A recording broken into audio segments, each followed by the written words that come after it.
passa a prendere il pallone, poi va con il destro, è un gol pazzesco quello del numero 10 del Cotton Club. 1-0 Cotton, ha segnato Mastro Pietro.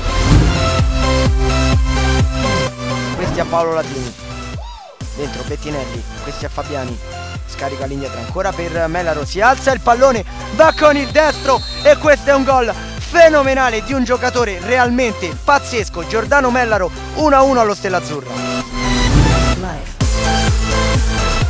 Attacca adesso il Moss Club, galvanizzato dal gol. Colasante va lui col destro e questo è un gol bellissimo di Alberto Colasante, il 3-1 del Moss Club che adesso prova a prendere il largo. Atletico Fiumicino che attacca stavolta partendo da destra.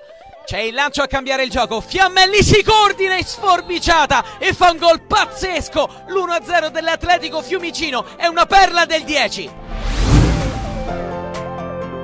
Di centrocampo, alza la testa il numero 4, va da Esposito che con il mancino trova il grandissimo gol di Mirko, pensa bene, una magia del numero 3 che di prima intenzione disegna una palombella che muore sotto l'incrocio dei pali.